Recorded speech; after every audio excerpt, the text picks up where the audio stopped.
चलिए next question start करते हैं। ठीक है, गेट 2009 में ये क्वेश्चन आया हुआ था। ठीक है, इस क्वेश्चन में कह रहा है कि a 20 degree full depth involute spur pinion of 4 mm module. ठीक है, फुल डेप्थ इन्वोल्यूट के बारे में मैंने बता रखा है आपको 20 डिग्री। तो इसमें जो प्रेशर एंगल फाई दे रखा है वो हमको कितना दे रखा है 20 डिग्री, और एम की वैल्यू 4 mm, मॉड्यूल हमको 4 mm दे रखा है, एंड 21 टीथ, जेड की वैल्यू 21 टीथ दे रखी है। इस टू पिनियन है। ठीक है, पिनियन के बारे में सारी डिटेल दे रखी है। एंड इस टू ट्रांसमिट 15 किलोवाट, मतलब जो पिनियन है वो 15 किलोवाट पावर ट्रांसमिट कर रहा है at an speed of 960 RPM पर। ठीक है, at rotational speed 960 RPM. Its face width is 25 mm, जो फेस विड्थ है वो 25 mm है। ठीक है, तो हमसे पूछा है द टेंजेंशियल फोर्स ट्रांसमिटेड। ठीक है, टेंजेंशियल फोर्स आपको पता है कि जो पावर ट्रांसमिशन जो पावर ट्रांसमिशन में जो फोर्स होता है ना, टेंजेंशियल फोर्स, एक तो होता है जो रिजल्टेंट फोर्स। इससे पहले वाले क्वेश्चन में मैंने निकाला है कि रिजल्टेंट फोर्स क्या होता है, और रिजल्टेंट फोर्स क्योंकि रिजल्टेंट फोर्स जो ये एंगल है 20 डिग्री, इसके at an angle of 20 degree पर होगा resultant force, line of action जिसे हम कहते हैं लाइन ऑफ एक्शन। ठीक है, वो रिजल्टेंट फोर्स दर्शाता है at an angle of 20 degree, क्योंकि प्रेशर एंगल 20 डिग्री है, उसी के एंगल पे ये लाइन ऑफ एक्शन पे रिजल्टेंट फोर्स आता है। तो उसका एक जो पार्ट है, उसका एक जो कंपोनेंट है टेंजेंशियल कंपोनेंट। ठीक है, उसका टेंजेंशियल कंपोनेंट, तो वो जो टेंजेंशियल कंपोनेंट है वो मेन यूज होता है पावर ट्रांसमिशन में। ठीक है, पावर ट्रांसमिशन के लिए वो टेंजेंशियल कंपोनेंट हम लेते हैं। ठीक है, तो वो जो टेंजेंशियल कंपोनेंट है वो पूछा है इसने। मैंने इससे पहले वाले क्वेश्चन में आपको बताया था कि क्वेश्चन में अगर ये पूछे कि tangential component of power transmission, tangential force transmitted. ठीक है, तो टेंजेंशियल फोर्स क्या होगा, तो उससे पहले हम टॉर्क निकालेंगे, टॉर्क निकालेंगे। Torque is equal to force into perpendicular distance from the centre. ठीक है, तो पावर कैसे निकलेगी, पावर क्या है, पावर हमको दे रखी है, पिनियन की पावर क्या है, पावर होगी 2πn1T1 डिवाइडेड बाई 60, मतलब पावर 2πn/60। तो यहाँ पावर हमको दे रखी है, कितनी दे रखी है 15 किलोवाट, 15 × 10⁻³ और multiplied by 60 divided by 2πn। Speed हमको 960 आरपीएम दे रखी है, तो यहाँ से टॉर्क आ जाएगा। तो टॉर्क कितना आएगा, टॉर्क आएगा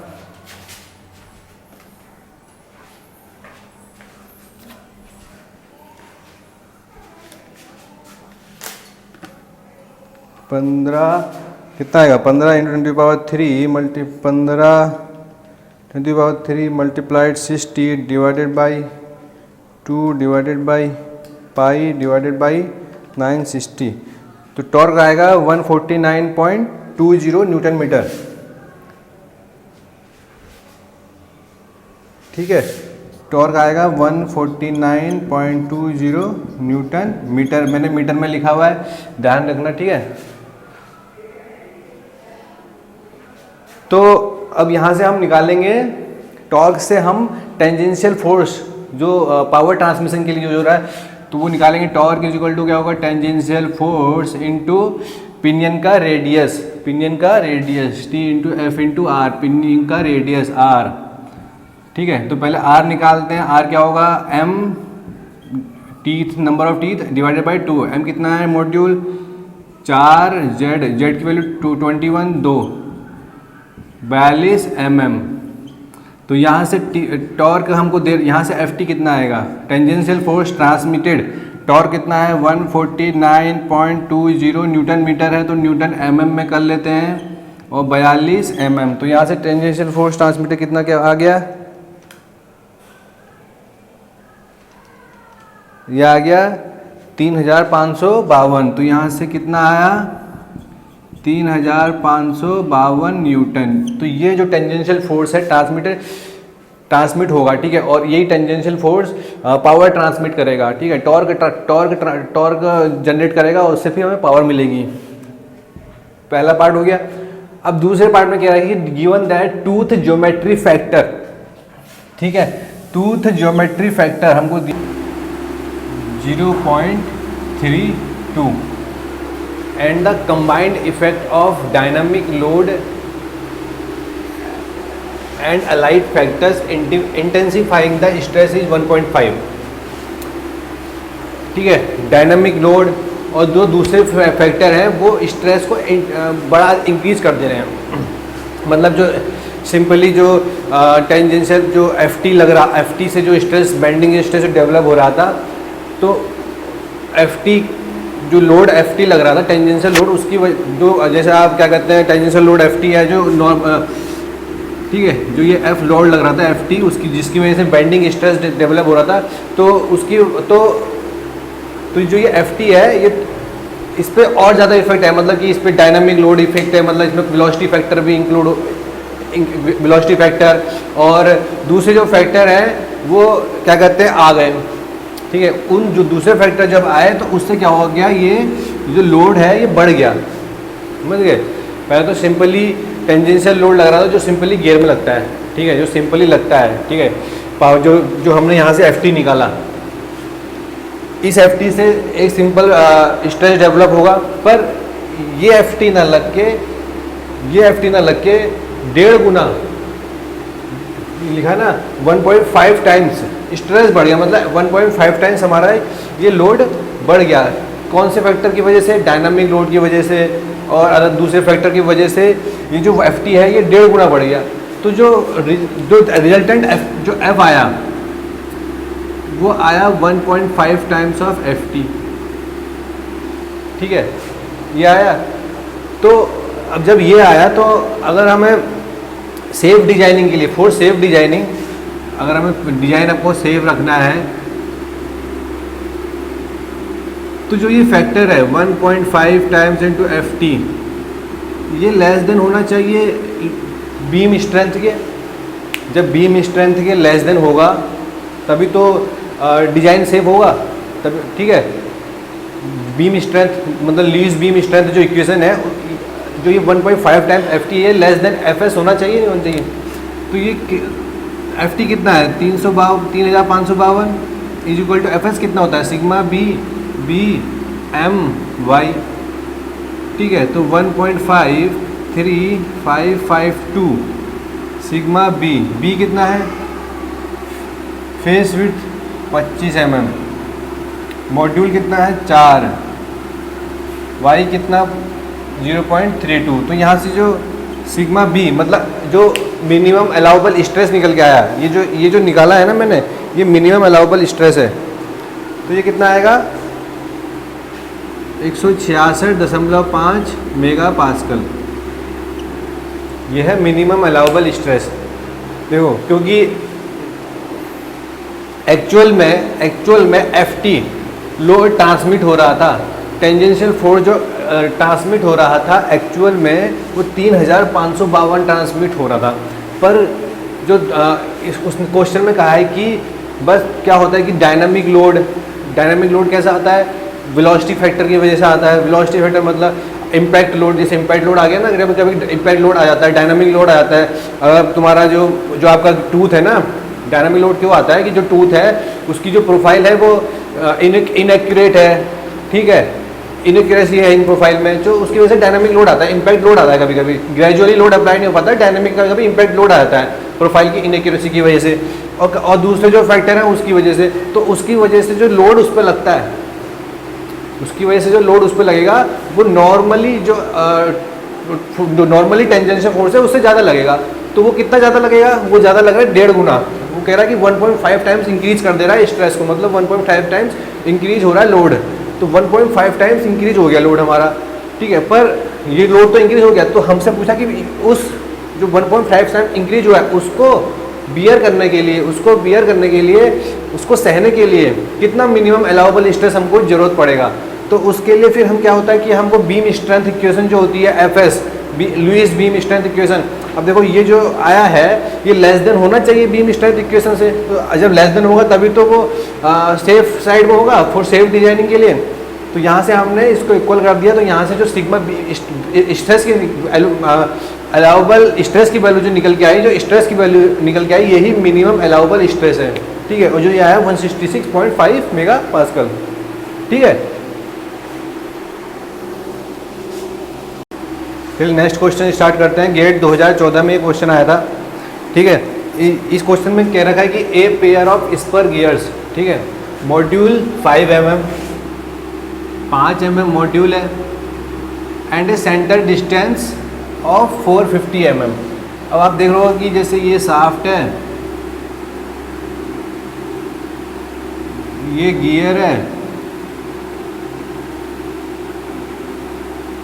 ठीक है,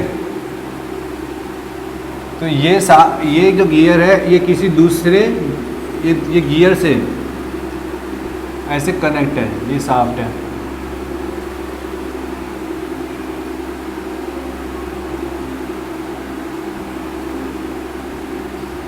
ठीक है। तो जो सेंटर डिस्टेंस है वो मैंने आपको बताया, ये है सेंटर डिस्टेंस। तो ये सेंटर डिस्टेंस क्या होगी, इसकी रेडियस, पिनियन की रेडियस प्लस और गियर की रेडियस R2 कितनी दे रखी है, 450 mm,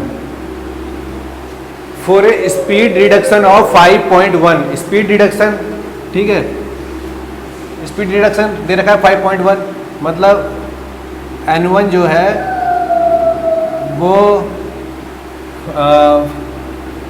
5 टाइम्स ऑफ N2 है, ठीक है। N1 ओवर N2 का जो रेशियो है वो 5:1 है ना, तो ये स्पीड रिडक्शन दे रखा है। अब आप पिनियन की स्पीड हमेशा गियर से ज़्यादा होती है, तो 5 टाइम्स है पिनियन की स्पीड जो है वो 5 टाइम्स है गियर की स्पीड से। The number of teeth on the pinion हमसे पूछा हुआ है, ठीक है, number of teeth on the pinion. तो यहाँ से N1 over N2 is equals to Z2 over Z1। ये पिनियन को हम 1 मान लिया, गियर को हमने 2 मान लिया, ठीक है। N1 ओवर N2 हमको Z2 ओवर Z1 ये आ गया, तो R1 प्लस R2, और हमको क्या दे रखा है, R1 plus R2 equal to 450 mm दे रखा है। तो R1 की वैल्यू क्या होगी, M/2 Z1 प्लस Z2, ठीक है। तो ये कितना हो गया, 450। तो यहाँ से M की वैल्यू हमको 5/2 दे रखी है, 5/2, और Z2 हमको यहाँ 5Z1 हो गया, तो 5Z1 इक्वल टू 450, ठीक है। तो 5 5 दिन 45 90, तो Z1, तो यहाँ से 5Z1 प्लस Z1 6Z1, तो कितना हो गया 180। तो यहाँ से Z1 की वैल्यू कितनी आ गई, 6 18 30 टीथ आ गए। तो number of teeth on the pinion पूछा हुआ है, तो पिनियन में हमसे पूछा हुआ है, तो पिनियन में कितने टीथ हैं, 30 टीथ हैं, ठीक है।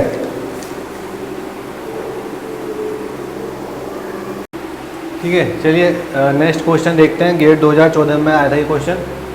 इसमें कह रहा है कि a spur pinion of pitch diameter 50 mm, ठीक है। पिच डायामीटर उसने कह रखा है, पिच डायामीटर मतलब वही डायामीटर हो गया गियर का पिच डायामीटर को ही हम डायामीटर कहते हैं, ठीक है। सर्कुलर पिच जो डायामीटर होता है वही होता है गियर का एक्चुअल डायामीटर, तो उसको हम क्या कहते हैं, पिच डायामीटर। डी कितना है, 50 mm। रोटेट्स एट 200 रेडियन पर सेकेंड, ओमेगा दे रखा है 200 रेडियन पर सेकेंड, समझ गए। And transmit 3 kilowatt power, 3 kilowatt power transmit कर रहा है पिनियन। पिनियन की बात हो रही है। The pressure angle of tooth of the pinion, pressure angle हमको दे रखा है 20 degree. Assuming that only 1 pair of teeth is in contact, उसने कह रहा है कि एज्यूम कर लो केवल 1 pair of teeth in contact है, 1 pair of teeth in contact, ठीक है।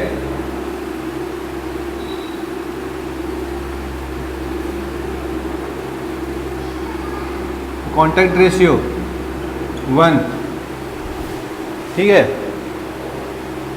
The total force exerted by a tooth, तो हमसे पूछा गया the total force exerted by a tooth of the pinion on the tooth on a mating gear. Total force निकाला है, total force निकालना है उसमें कितना, ठीक है। इसमें ट्रांसमिटेड फोर्स की बात नहीं हो रही, टोटल फोर्स की बात हो रही है, मतलब कि रिजल्टेंट फोर्स की मैं बात कर रहा हूँ, ठीक है। तो वो कैसे निकलेगा, हमको पावर, पहले हम टॉर्क निकालेंगे, पावर हमको पता है, पावर तो ठीक है, पावर हमको पता है, पावर क्या होगा, T इंटू ओमेगा। पावर कितनी है, 3 किलोवाट। टॉर्क ओमेगा कितना है, 200। ठीक है, तो टॉर्क कितना आ गया, टॉर्क आ गया 15 न्यूटन मीटर। ठीक है,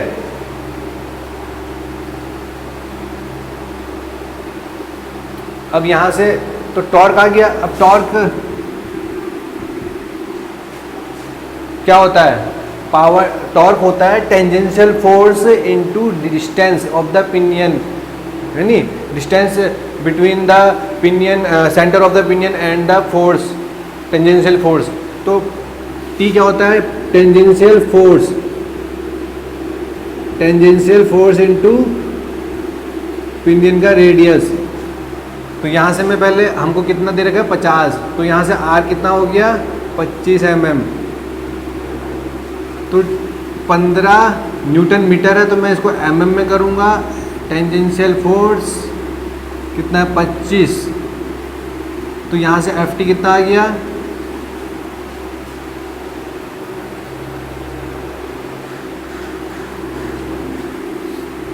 $600 न्यूटन। ठीक है, ये आ गया tangential force transmitted by the pinion on the gear, tangential force. पर हमसे पूछा है रिजल्टेंट फोर्स, समझे, रिजल्टेंट फोर्स। तो रिजल्टेंट फोर्स एफ आर,